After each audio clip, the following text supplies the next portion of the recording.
Well, it's been 180 days since I started playing Watcher of Realms.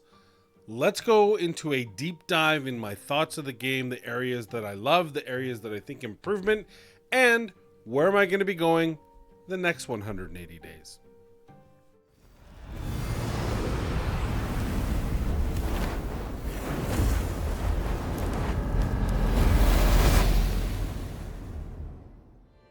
Hello everyone, welcome back to the channel. I am Madcapper and this is another video on Watcher of Realms. First off, I have to apologize. I kind of gave a warning on my other channel. I realized I didn't do it on this channel. May is a hell month for me. We have our trade show typically either end of April or beginning of May. In this case, it was over the May Mother's Day weekend, but it's on the other side of the country. So I had to fly there. Then I got sick. Plus I have about a month time from April 24th to May 24th to basically get all my members on board, because the trade show is a very important piece for ordering, for just the profitability of each individual store. In the company that I work for, I have 120 stores to babysit, assist. And so that today is the last day. I've done what I can do. I thought I would take my lunch hour and just give you this video instead. So welcome back. Thank you for sticking with me. I apologize, and let's get going. First off, let's take a look here. The official, it's actually 181st day, just happened today. 180 days of playing this game since the beginning. What do I think? What do I like? What do I hate? Let's jump into it.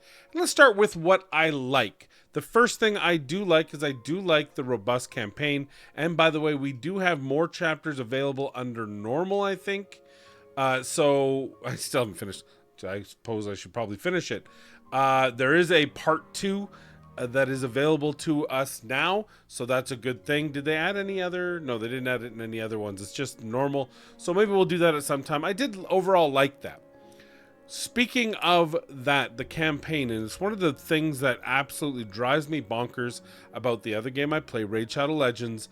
That is the means by which you develop your chickens, develop your food, develop your champions that you then feed into other champions to make stronger champions. Everything about this game of Watcher of Realms just does it better. In fact, I'll give you a little peek. I'll give you a small little peek here. That's what we're doing. We're doing it over there. It's just on repeat, just constantly leveling, because there is no quick and easy way to develop champions in Raid Shadow Legends. In this, they've done it well. You develop your or amass your resource, and your resource is experience, and then you use that experience where you need it. And that makes for a much more pleasurable experience. You can do it while you're playing. You can level your champions while you're playing. You can gather XP. You can do an XP boost, which you see I have today because there is a champion event here, and we will be running that afterwards. I'm going to put a bunch of energy in it. And most importantly, you can just run that off the side. And for example, while we're talking about this, I don't think I'm going to go into any actual fights for this. So we can go right into Resource Raid. Oh, I don't want to, because I want to finish. I want to get to level 9. You know what? Whatever. We'll do stage 8 for this run. We'll do 9 down the road, but I won't use any extra energy. I'll just use the energy that's available to me. So I can do this as a background fight, and that means I can hit OK, and I can do other things. This is something that they've done quite recently, but in the grand scheme of things, very early on in their development, is this ability to then go on and do anything non-fight related in Watcher of Realms. And that to me is so, oh look, I can do the hero's visit, and now I don't have to worry about it. What else you got for me? Yeah, we can quick deploy. We don't have to worry about that. That is everything to do with the growth, and champion leveling is so much more smooth, and I just absolutely like it. For example, I just got Magnus. I actually I hadn't bought anything in Watcher for a while, we'll say. So I thought, you know what, we're gonna do some content, why not? I bought the $50 guaranteed pack. I bought a champion. I don't know, to me it just seems, but I got Magnus because I didn't actually pull him during his event. So what we're gonna do is once we get there, we just hit this upgrade, and boom, we hit max level, we hit star up. This is the easiest thing in the world. There's no game that I have played thus far does it quite as well.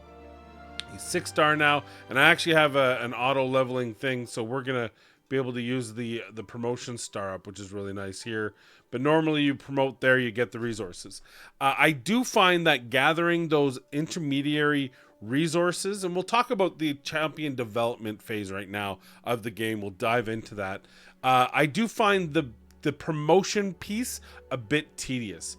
If you want to level up a champion through the ranks, for example, right here, I've got a cool little champion, Admiral Claw, that we picked up from Ancients a little while ago. I haven't gotten around to building him out, but you have to promote. And then you have to, now I have to get those, and I don't have enough. And so I have to get materials. And this is one area that I think they could really improve. Definitely go raid or black market. Black market really doesn't have a whole lot, but here's the deal. Right now, I can go to Extreme 1 and 2, which I easily can go, but I don't need any of these. I have 55, I have 104. I've actually been giving these away as part of my guild thing. I've slowed down now that I'm in my 50s, but I don't, at my development stage, I don't level up a whole lot of champions, so I don't need a ton of these. But what I do need is these and these. Now, in this case, I need both. That's great, but what if I had a whole bunch of the legendaries already piled up? Then I can run this and run the risk of just getting more of these, not getting as many of the epic ones as I needed, and it seems a little bit sloppy. Conversely, I can go, if I need legendaries, and go right to stage 15, which is what normally people do, or I can go to stage, I think it's 7, stage 6, to get the epic ones, but that seems woefully inefficient. And to me, what I would like to see here that would improve this is a swappability process where I can just go to Extreme 2, for example, farm up a bunch, and if I get a whole bunch more legendary than the epic, I can have a trade system. Now, it seems here that they're saying it's about a 2/3 worth, so maybe 2 of these gets, or maybe it's a 2-to-1, whatever.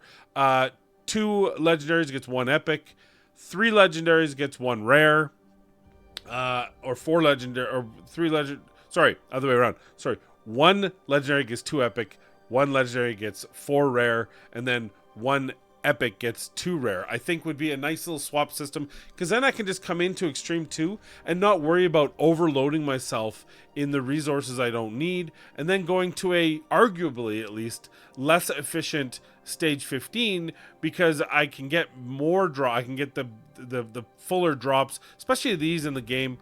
The other thing I would say is, I mean, your stage 15 is giving 7 to 10. Your here is only giving 5 to 10. That needs to be developed as well. I would say that needs to be 7 to 12 or 8 to 12, something like that. It needs to be better drops. These are less important to us. We have lots. So giving me more of those doesn't mean anything to me. So just a kind of a thought there. I do find that a bit tedious, but it's in the grand scheme of things, it's so minor compared to how easy and simple it is to level up these champions. You can hit upgrade, you can max level them. Look at that, he's level 60, like a boss, like a champ. Where's my Magnus? My Magnus, we can upgrade him. Oh, we can't yet because I'm in the background. By the way, in the background, I'm still gaining XP, which is why I'm able to do that.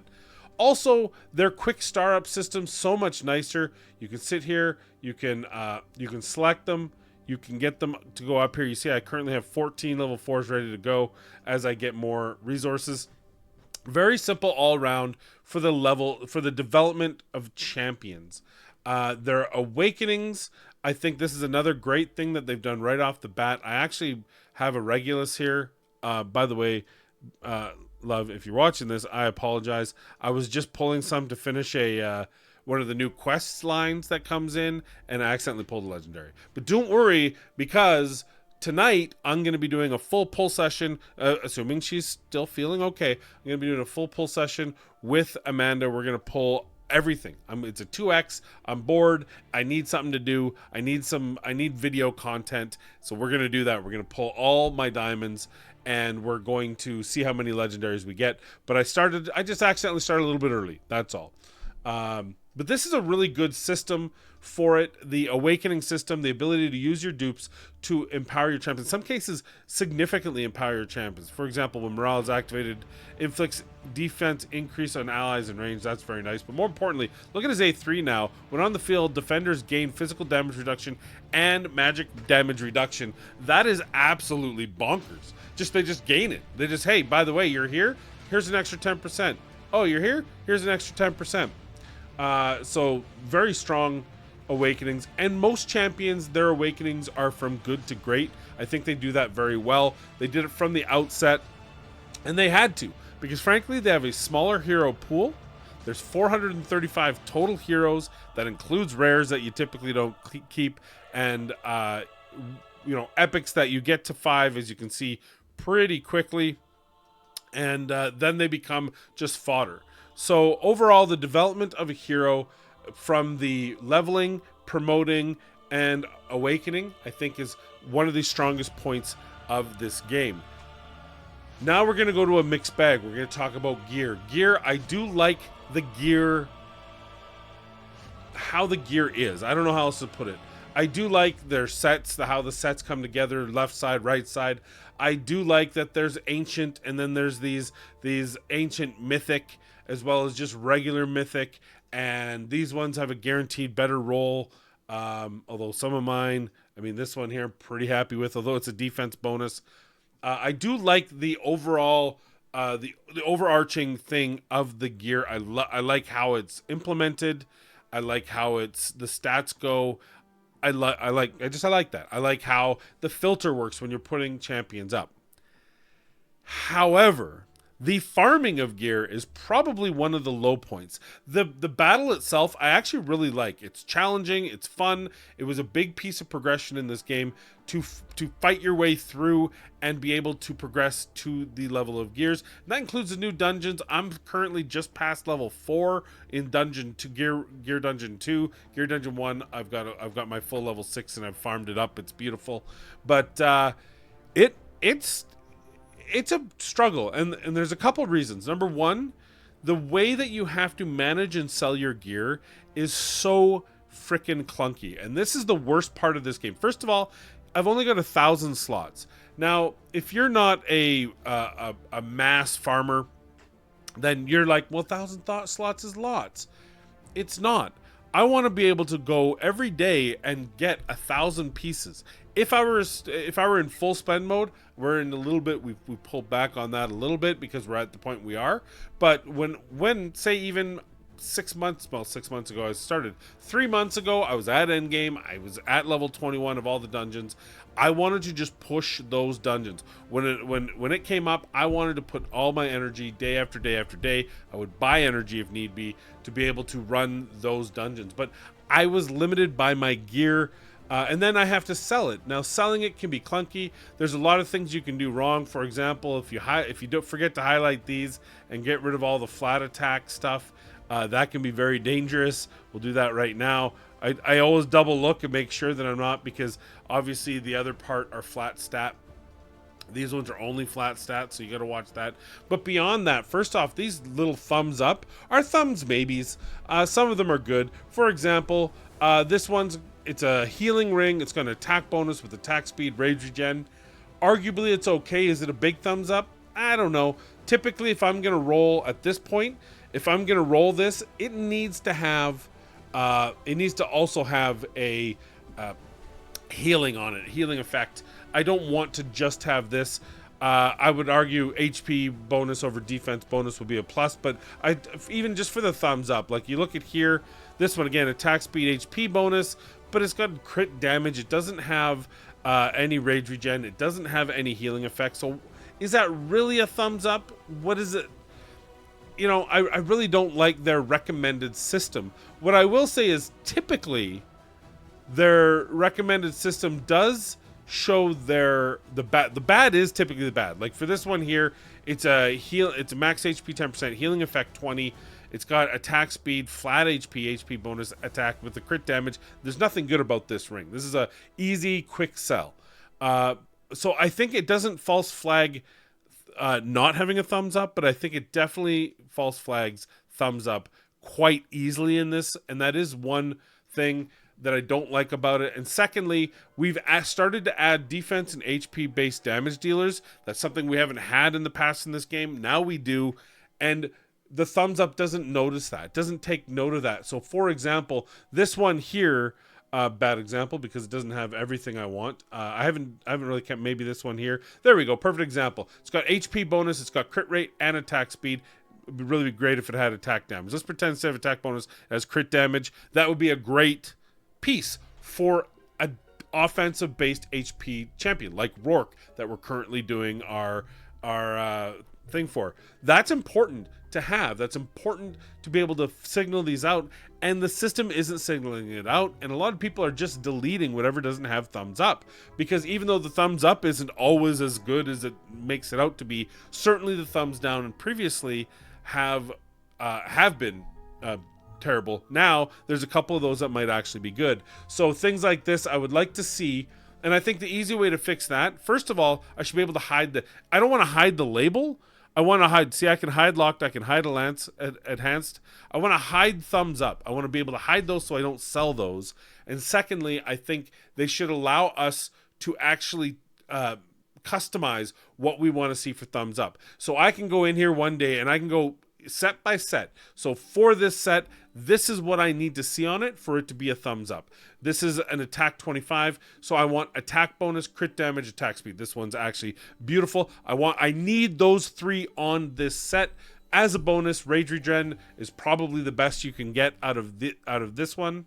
I don't think these ones can get the...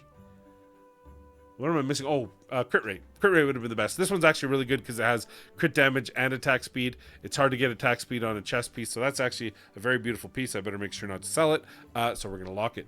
But I really feel like they could just give us the ability to customize the thumbs up. So I say on these pieces, on Calamity sets, I want to see X of. What is must have, what is to make it a thumbs up. For me, it would, you can say 1 out of, 2 out of, 3 out of, or 4 out of, and then pick the stats of those 1, 2, 3, or 4.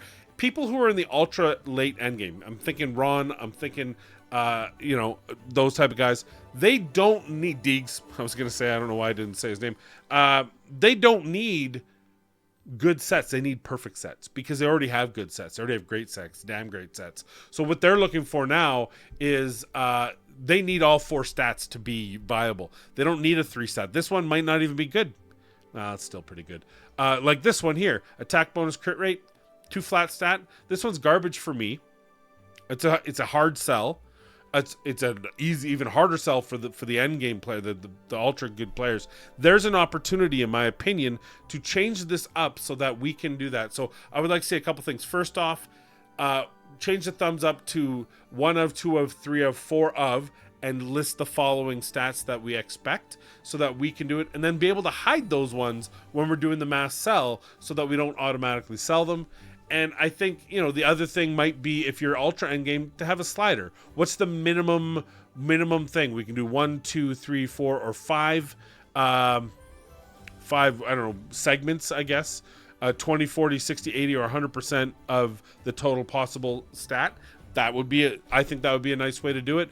To say, like, hey, if any of these are less than 3, get it gone. That could be the part of the thumbs up system as well. I would really like to see them improve that because the selling is very painful, and I would also love to see the gear go up to 1,500 now from the current system. We got more champions. We're building more champions. We do need more gear in there. So that's the one negative that I'm going to say about the gear itself. So just the overall selling and management does feel very clunky, and I would love to have that changed, so that I can say, hey, an HP-based champion that's a nuker, I want to see these sort of stats.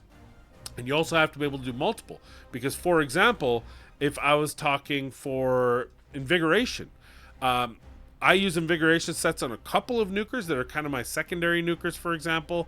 Torador is an example. He does damage, but in the clan boss, he's just an extra when Laurel's pulled out. So I use him to buff up one of my main core nukers, But I also use him for damage, so it would be nice that I can then say, okay, I want Invigoration. If it has attack, it needs to be one of these two columns. Either it needs to be, Rage Regen, Healing Effect, HP, or sorry, it's HP main stat, so attack, whatever it may be, depending on the champion. But also, I'd like to have one if it's an attack, or it has crit damage, crit rate, attack percentage, those sort of things. So I'd like to be able to really dive down to that thumbs up, which would make that overall cell screen here so much stronger.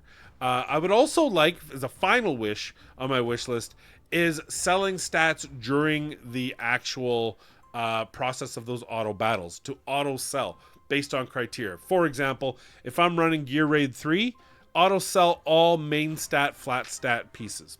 Auto sell all offensive, so I can choose the gears, Soulbound Arcana, Infernal Roar, Ageless Wrath. Sell all healing main stat, right? Don't want them on those pieces. Just stuff like that. Just a little more robust selling opportunity here to make it a little bit easier to manage our gear and give us more spaces in that gear so that we can build out more champions, farm more gear, spend more money on your game. It'd be great. Skills. I have no problems with this. I have no problems how it's implemented. I have no problems at all. There's nothing bad I can really say about it. They've got RNG on it. Most of the skill sets are really coolly developed, and how you gain these resources to be able to skill up is, I have no problem with it. It is a little bit painful. There's times when it really hurts the soul, thinking, oh my god, I need this. And what do we got here? I've only got one, right? I've got 949 here, but no, I will give it to you. For example, going in this and just this little hit here, I like that. I have no problems with that. I do have a problem with that. Why did that go to my physical? Why didn't you go to my ultimate? That's where. Why? Anyway, it's okay. It's okay. We're going to keep moving on. So I do like the skill set. There's plenty of places where you can actually earn legendary skill crystals. There's also a lot of places you should probably not use them. That's part of the learning process, but I'm getting better. Well, that's a lie. I've got none. I was going to say I have been getting better at not using them on every champion I want to suddenly use, but I think overall I like the skill system. And finally, the artifact one. I don't hate it. It's a necessary piece. It's very easy to farm. I like that. I do like. I wish there were a greater diversity of usable pieces. Other than his exclusive. Really, for example, with I was gonna say Joker. With Hex here, he's got to have a Spirit Siphon or he's got to have his exclusive. With Silas, probably not even exclusive, but arguably his exclusive or Spirit Siphon. There's no third option. There's no, I'm going to use him in Clan Boss, so this makes more sense. I'm going to use him in this situation. That seems to be a lot less. It just seems to be more like, hey, do you have the realm tier? Then use it on a champion with multi space out, for example. If you have the exclusive, use the exclusive instead. There's a couple rare exceptions, like she does have bleed, so I do use the extra bleed on her. Arguably, maybe she should be using the realm tier, but for now, we're using the Scarlet Hunt. But for the most part, it feels like you're pretty pigeonholed into very certain ones for certain champions, and I don't think that changes that much.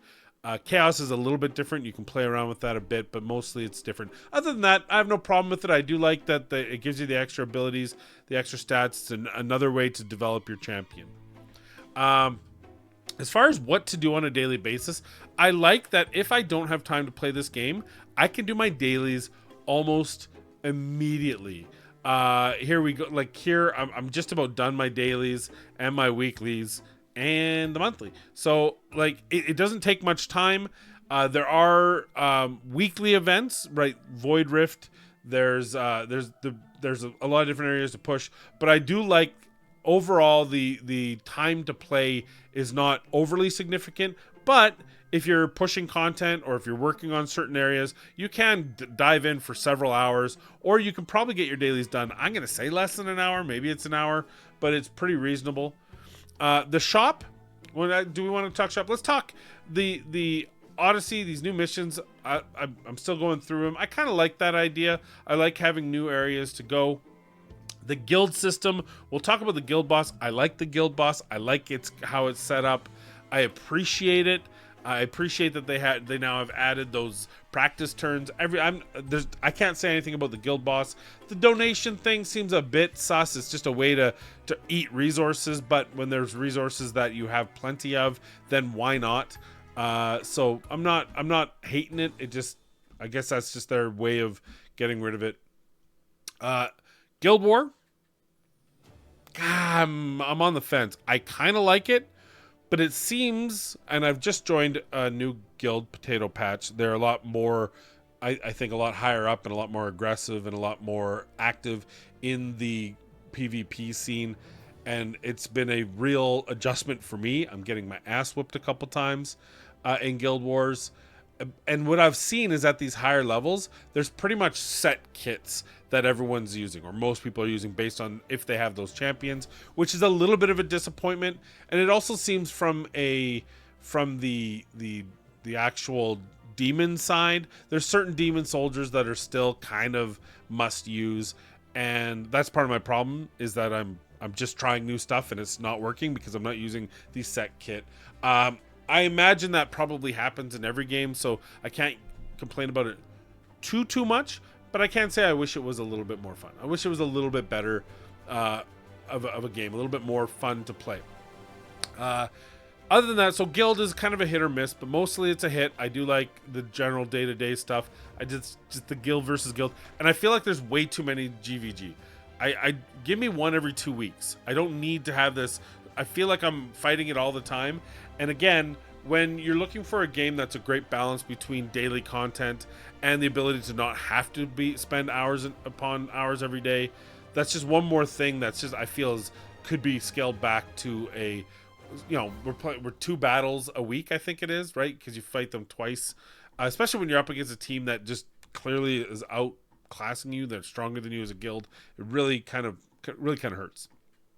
So we'll talk about guild quests. Yeah, I'm okay with the daily quests. That whole system is nice. It's free resources. I think this game is really, overall, I think this game does a really good job of giving you resources. You don't have to spend in this game to be able to have fun and to be able to legitimately have fun. You have to make some choices if you're not spending. You have to make some clear choices when you're not spending. But they give you everything in advance too. So, for example, there's the crazy invocation of spirits here, the divine summoning, the special divine summoning, which I'm actually not, well, maybe it's a 2x, maybe we should wait till Sunday. But it's only the divine summoning, so it's only the big ones, right? Okay, that's fine. Nascent legendary, the first summon is guaranteed to be an unowned one. Ooh, that's pretty nice. Sorry, they have like the events calendar. Raid Shadow Legends. You want to learn what you need to do for an events calendar to make it enjoyable for your players? It's right here. First of all, there's no hiding. There's no giving it to the content creators a full day before when it's just a stupid 15x on champions people don't want because you want us to spend money. I can see what's going on. There's a 2x on ancients, or on rares, right? There's a 2x on the legendary crystals. There's a special divine summoning. There's a Nascent summoning, which means during the event, the first legendary hero summon is guaranteed to be an unknown one. That's amazing. And it can only be activated one time. That's actually really amazing. We might be waiting until tomorrow to do our pulls. Shard summoning, right? Now we've got the shards for Rourke. We can see it. We can see all the way up to Tuesday. We can see what's coming down. We know what most of these are. This is how it should be done. This is how I enjoy this. I enjoy how this is presented.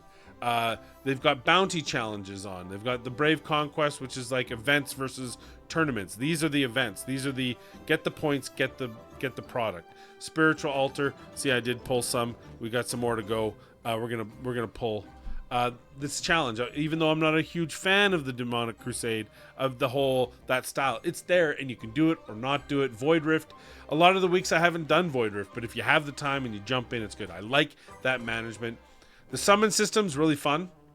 I think they give you a healthy amount of shards that if you pick and choose what is the best way to pull, then you can actually wait for the event and the champions that you want. I like it. It's very strong. It's very good. We got to jump into a couple things I don't like. The market, by far and large, is pretty darn good. Once you kind of get an idea of what you want to be pulling and spending on, I like how they've done it. It's a pretty strong done.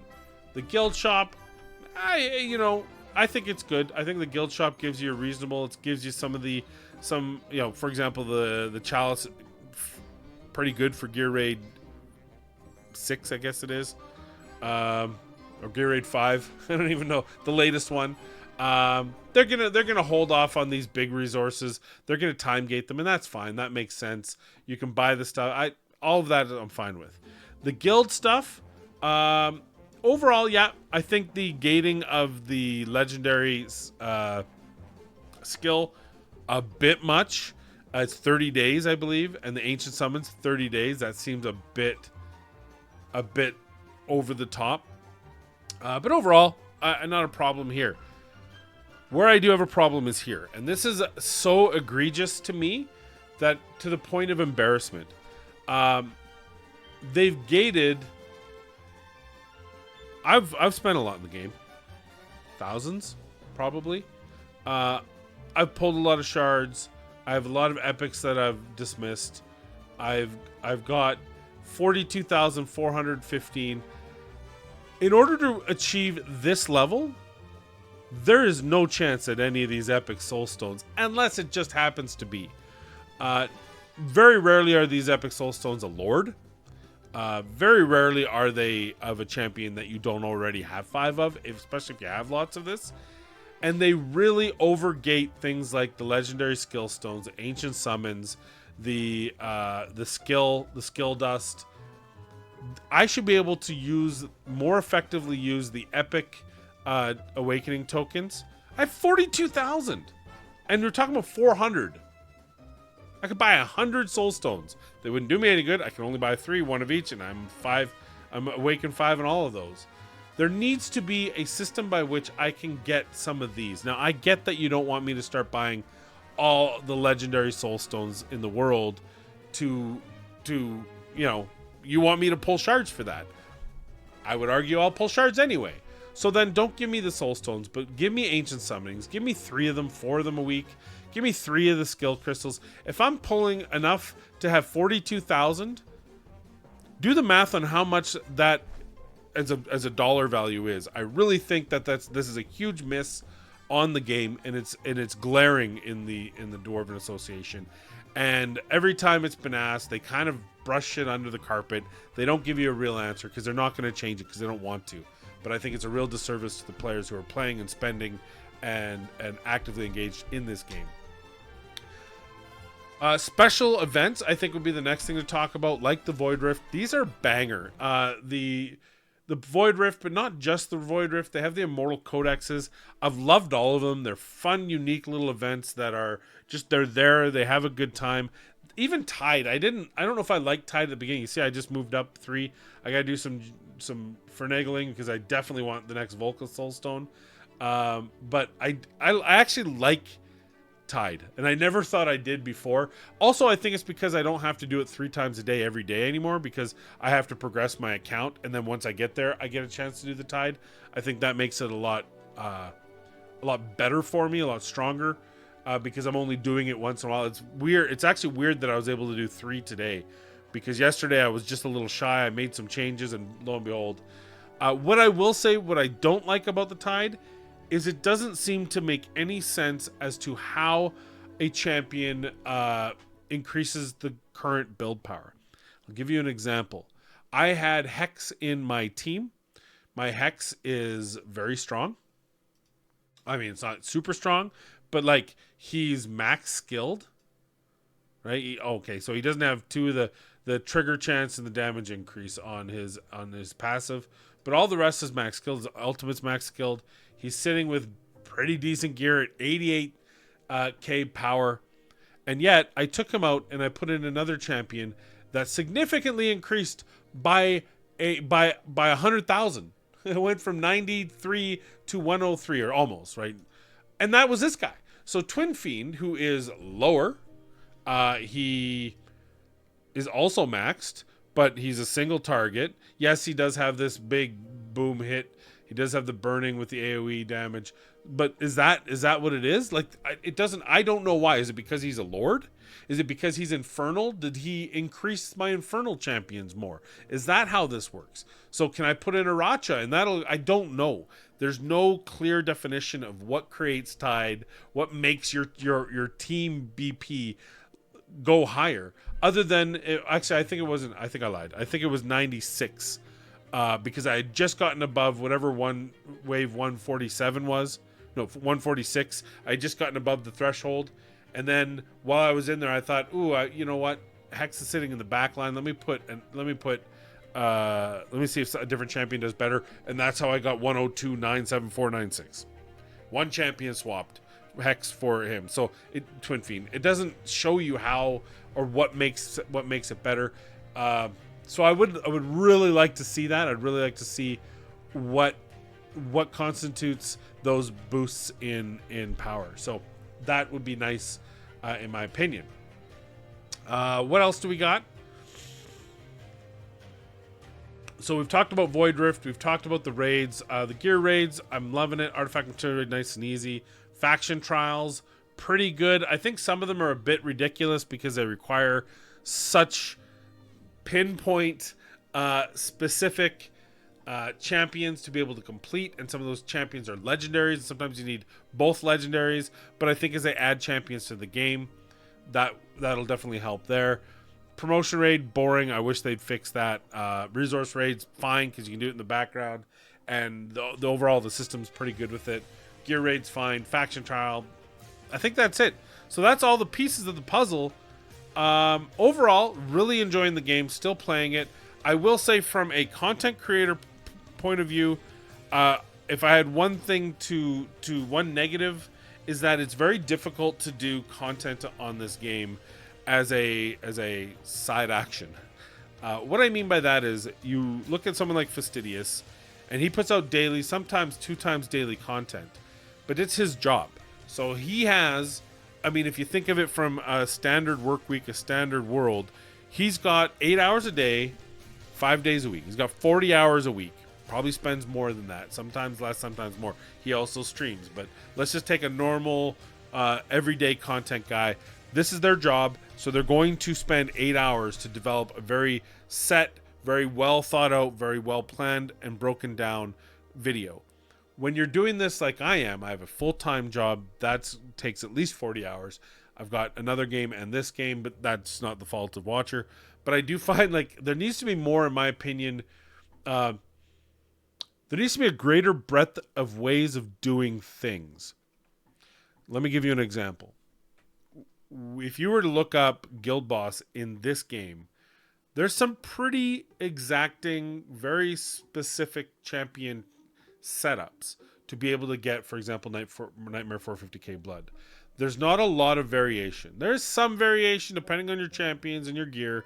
You know, some of us, like I use an Aracha lead for piercers. Other people will be using Infernal and Nightmare. I use Piercer Nightmare, and you can mix and match that. If you have strong enough gear and strong enough champions, you'll still be able to hit that 50k. But it's not a large difference. Now, if you were to take and look up Clan Boss in Raid Shadow Legends, you would find Deadwood Jedi, who has a website dedicated with 100 pages of set teams that you can use to obtain the potential of 1 key Nightmare, which is kind of the same thing as getting the 50k blood. That's the goal. And to me, this game in many areas lacks that breadth of diversity where you can use so many different angles and ways to go at it to be able to achieve a result. And I feel like this game doesn't have as many. it's also 4 years younger. So it's not necessarily like its fault, but it is something that I'm cognizant of, and I really hope that they continue to address. And things like the usefulness of epics, specifically the usefulness of rares, but even the usefulness of epics in the grander scheme of things, I think this game does not do as well at. They traditionally have not been releasing new epics, and I think that's a huge miss because it really forces people into legendaries and very specific legendaries, and they seem very content in not improving some of the bad legendaries in the game. And I think that's probably the biggest knock if I had of this game. See, they move stuff on me. The biggest knock, if anything, in this game would be how many legendaries are basically rendered useless when you get down to the specific end game set of champions, and how many epics just in general are pretty much situationally viable at best. And I really wish that there would be an improvement. I really wish there would be content that would focus around what epics can do, really force us into content that can use epics more diversely, and just in general more champions diversely, right? I really wish that was something that they would consider. You look at all champions here, you see the fighters again. If you have, well, vocally you get for free, you know, if you have like the champions I have, maybe arrogance you could add to that. I can do everything I need to in this game, and I don't need another champion in the game. And I don't think pulling any of these champions I don't have would significantly change how I'm doing things. And I think that's a part to me that seems like a big miss, is if I pulled Salazar, I wouldn't rethink anything. There's nothing, there's content I might use them for or be able to use them for, but I wouldn't rethink, it wouldn't revamp anything. And granted, I have a lot, but you know, there's a reason why I ended up not going for Admiral. I just, or Captain Reeves, sorry. Is I just didn't feel like he was going to revolutionize anything on my account. And I would like to see that more often. Even Hatset, who is arguably the most versatile champion, top 5 overall maybe champion that's not a legendary chaos or whatever the light ones are called. I don't even remember. I just don't have enough of the arbiters. She would help stuff out, but I don't think she wouldn't revolutionize anything for me. Even Alvar, which I would love to have, I don't think he would revolutionize anything I do in the game. And that's unfortunate. That's talking about the breadth of diversity. You look at all, there's a lot of champions here I don't have that would be nice, that would make things easier. Praetor especially. Praetus, sorry.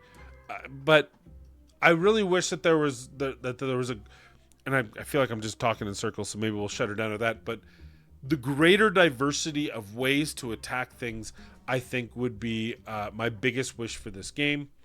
Because there's so much this game's doing well. There's so much nice about it. The other thing that actually really concerns me is their complete willingness to placate with a pacifier, but not actually listen to the community as much as we say they do. And I take, for example, the change of poison. They put it on Forerunner. Everyone complained. We said, this is crazy. You've just made a whole bunch of champions. You just brought Esma out, and she's already rendered basically useless. And they said, oh, no, this is just Forerunner. This is just Forerunner. We're just checking it out. Well, they didn't do anything. Boreas needed to be nerfed. I agree with the nerf. But they said, oh, no, we're just putting it on Forerunner to test it. Nothing changed. They're not just putting it on Forerunner at this point.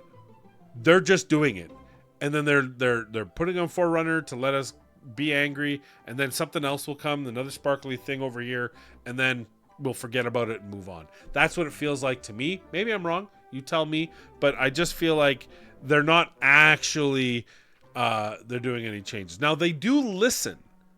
That's for sure. I've seen very poignant cases where before the fact they do listen. They do garner ideas. They do listen to thoughts, ideas, and complaints. But it seems like there's these very pivotal moments like Boreas, like Poison, where they just do it and they don't care what we think. And there you go. Then we move on. And as much as I make use of it too, I would say the shop is very disappointing overall. I think there are certain bundles that are very nice and good value, but overall, most of these standard ones that just sit here are so disgustingly inappropriate. Is that the right word? Like, you know, I don't know how else to put it. How else would you put it? There's a lot of these that are just very poor. Like, what is this even doing here? What is this even doing? It's not a limited time offer. It's there all the time. And dear God, please don't purchase it. 2 ancients for $50. Or legendary, not even ancients. Legendaries. That is disgusting. That is disgusting, and that is predator. 58 of them for $70. That one's a little bit better. You get the 2400. This is like the standard price. I think this is the standard pricing. It's not hot. It's okay. You can see it's been a while since I've been purchasing, because I believe this is the same one that goes up to sorry, excuse me, 85 and 35 or something like that for 99. So, but like, why even have this here? I would say that as much as I dislike the predatory practices that Raid Shadow Legends has, which is a masterclass compared to what Moonton's doing here, I would say that it sure would be nice if they at least made a basic, like the regular bundles here are telling you the prices. They should just have all the items, instead of having this stupid this stupid one here to overvalue these, so that when they put them out for $10 a pop, you're like, oh my God, this is the grab-ass price ever. Maybe they just need to have that priced at $20 in the regular one and stop putting ones like this out. If it's a limited time offer, if it's a hot offer, make it a hot offer. Don't make it this garbage.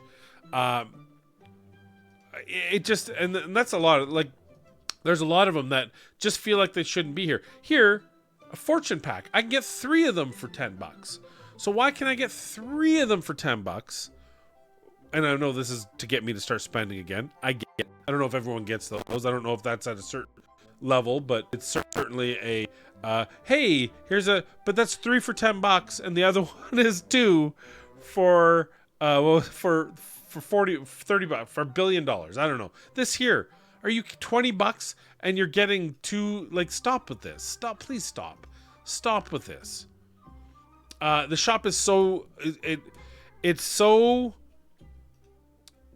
I don't know what to call it. It's like it's so inconsistent that it's unfortunate. So I would say that that's an area that I would love to see them clean up a bit. The Dwarven Association piece, especially the epic things. If you're not going to give us anything out of the epic dismissals, I don't even know what they're called, because when do I ever use them? What are these suckers called?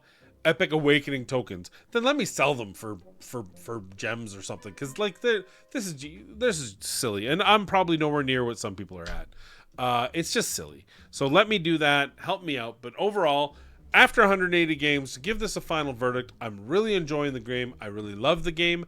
I love a lot of parts of the game, and I hope that they really take a look and really start to focus and hone in on other areas that I really feel they could just improve the game flow, so that there's more diversity, there's more epic ability, and greater ways to attack, greater angles.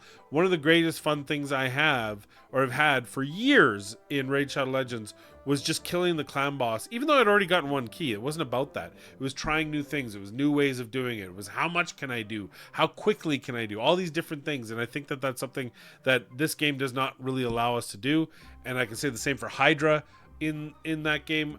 Whereas this, again, the Void Rift, the raids, most of the raids are pretty much, there's 2 or 3 champions. Yeah, there's other champions you can put in, especially on progression. I think you can use a lot more champions.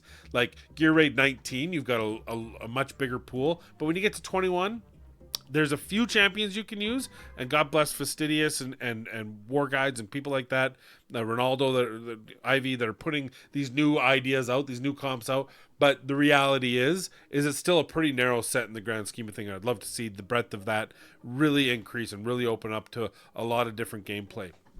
But overall, yeah, I'll give this a 4.5 out of 5, a 9 out of 10 on the game. I think the free-to-play aspect of it is very strong, and that's a big piece of the puzzle for me. Is even though I spend, I like that option to not spend, and if I don't spend for a long period of time, I don't think I get punished for it. The FOMO can be there on some of those 15 and some of the rate up and all that stuff, but that's their job. It's up to me to say no. And I think there's never a point where like, oh my God, now I can't play the game. And unfortunately, there are other games where that has become the case because certain champions get so meta, even though there's a great breadth of ways to do things, that the FOMO becomes a negative. The FOMO should entice me to play and spend, not entice me to stop playing. And I think that Watcher Realm has so far a fairly decent balance there. So I think I've covered everything. I've probably rambled a lot. This is 50 minutes. I hope you enjoyed it. I hope you give it a thumbs up. Please consider liking and subscribing. We're getting close to that beautiful 1,000. I will be back. This is it. The next time is a week in July. Might be a bit spotty, though Amanda will be visiting here for part of that. So we might just do some couple videos on that, so maybe we won't see as much interruption, but likely I've got a friend's wedding where we're all over the place in July, and then October we're getting married, so you probably won't see me too often from the 11th to the 21st of October, and then December for Christmas I'm going to my sister's with Amanda, so we're going to be gone then. So I mean, for the most part, you probably should see some regular videos. I'm going to try to do 3 a week. That's my goal for Watcher of Realms, and fingers crossed. Also, on my main channel, I do stream twice a week. I am looking at adding a third day Friday nights, which I used to do. Might reinstitute those for a little blow off some steam, have a few wobbly pops, and just on Twitch. And then Saturday, Sunday, stream Twitch and YouTube. We'll see. I got to talk to the future Mrs. Capper, see what we want to do, because that does cut anything I do here cuts into my time with her sometimes, so we want to make sure we're on the same page there. But hopefully we're going to be back to a regular schedule. Finally, let me know in the comments down below, what do you feel is a gap in Watcher of Realms content that you'd like to see? I am not afraid to do content that does not garner big views. I have them on my channel. I have stuff that gets 100 views. I have stuff that gets 1,000 views. I have no problem. Let's do it all. Let's do any of it. But I'd like to know what you want to see down in the comments down below. So give me 2 or 3 things that you'd really love to see, that you feel like there's a real gap in play. Would you like to see more collabs? I know Fastidious is more than welcome anytime. He's always been a great friend of the channel. We can get him on here. Ivy. We can get Ivy's Lau. We can get Odd One in as well, Ivy's husband, and we can do all these different things. Let's just let me know. Should I reach out to other guys? Will they even work with me? I don't know. Do you want to see Ash on the channel? I haven't done a collab for Ash in a while. I think he owes me one. So I think we could maybe talk a little Watcher Realms with Ash if you like. Let me know in the comments down below. What do you want to see on the channel? And I will do my best to make it happen. But for this video, we are over. So most importantly, hey, be safe, be kind, and we'll see you in the next video.